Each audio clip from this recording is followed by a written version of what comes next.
I'm Pearl McCleary, Pearl Crawford McCleary in fact, and I've lived in Shawville since 1953. But I want to tell you what I remember about the beginnings of Pontiac Historical Society, or actually the museum that we have now, which was the Shawville CPR Station. I believe the building was built just before 1886 beside the tracks.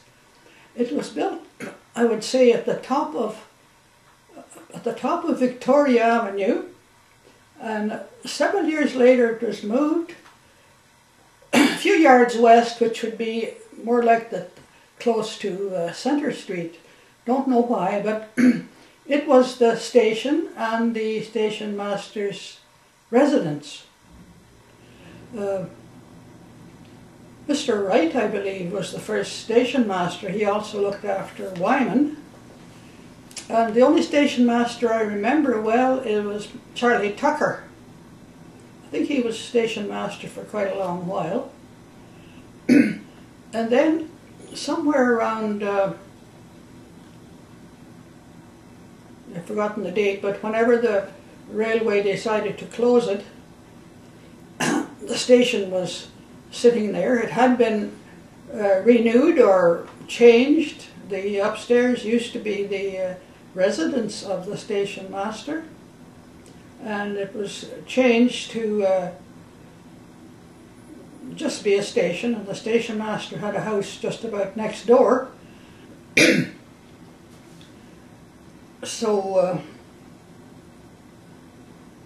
when they decided to close the station and stop the trains running, the station was sitting there, and it seems that Marathon Realty had the duty of selling it.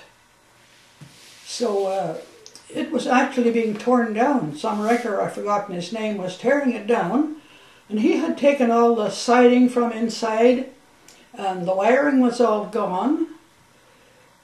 I believe the windows were even taken out and they were piled outside, and some man, I'm not sure if it was Sterling Hodgins or Earl Devine, I wouldn't say which, saw that, and they were careful to keep the windows and see that they were put back in. Otherwise the station was almost demolished.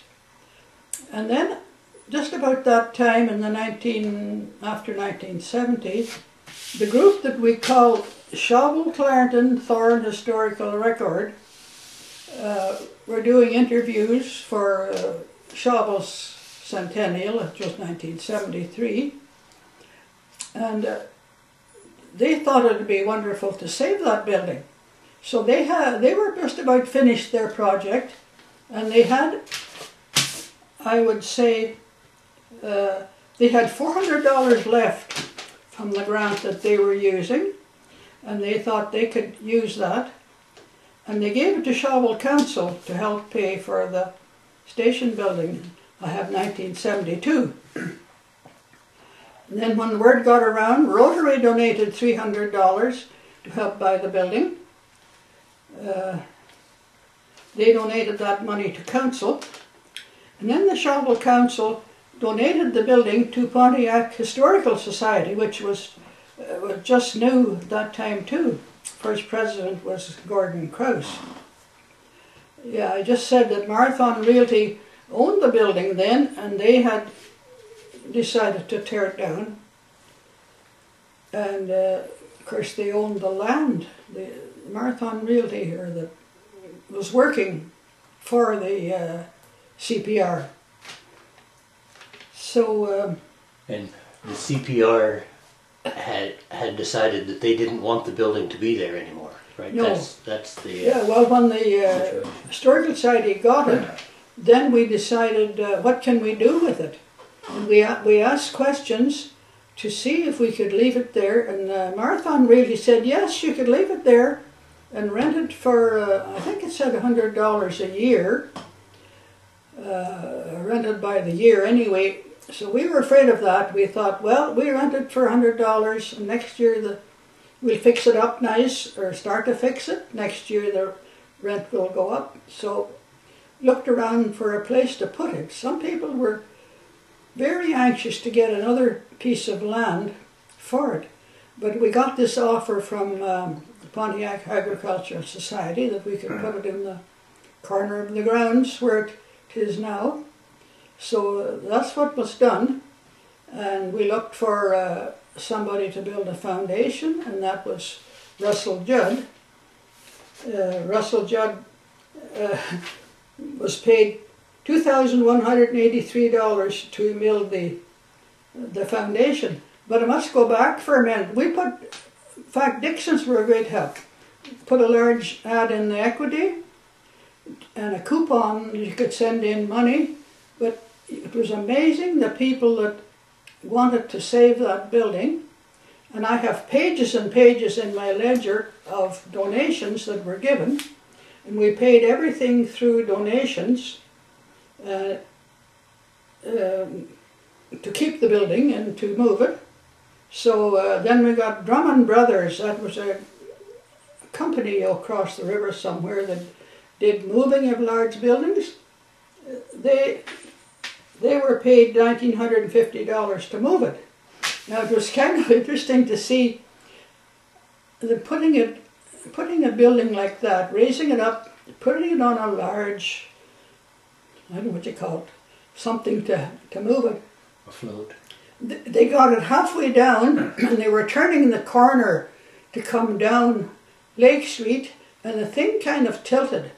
Now some people were extremely excited. Oh dear, now it's going to fall and they never get it down, you know. So that was evening, and the Drummond guy said, oh, no problem at all. So they went home and came back the next day, straightened it up, brought it down and put it on the foundation. Just seemed, they've seen that before. We have pictures of it, all slanted like, oh, the poor thing's going to fall. But it didn't. And we got it there and started to fix it up. Lloyd Armstrong was one of the great people that helped to arrange things and to start fixing it up. Now anyway, I have something that Lloyd Armstrong did. He saw that we got a plywood floor because the floor was kind of rough and old, and he put in what they call a false ceiling and wallboard on the walls. It's just I guess not too sophisticated wallboard, but it works.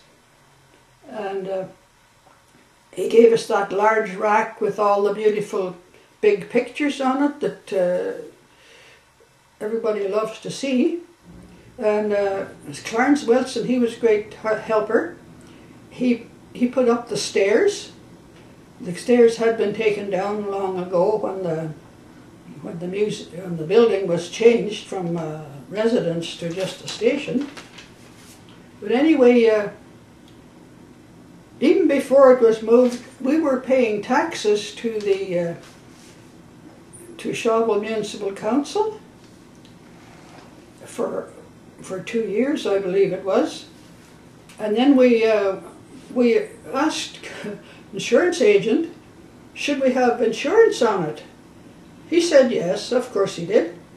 And for 7 years we paid insurance on the building. But after it was decided that it actually belonged to the Agricultural Society, then they paid the insurance.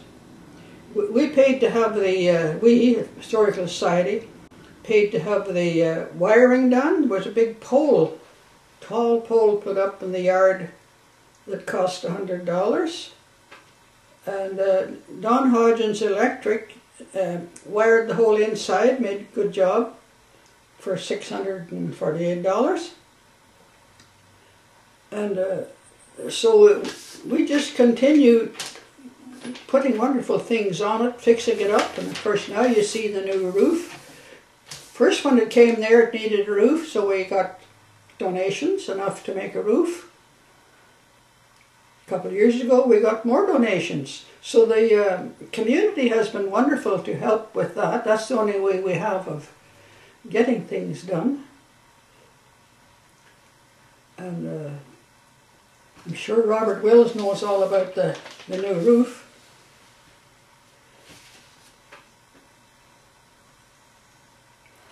Oh yes, so now we had a bit of a puzzle wondering, do we own the building? And then it was decided, no, we don't own the building, we own the contents.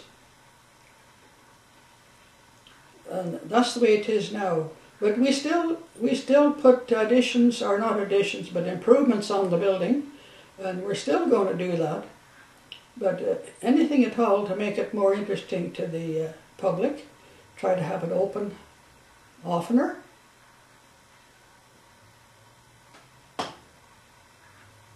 Okay.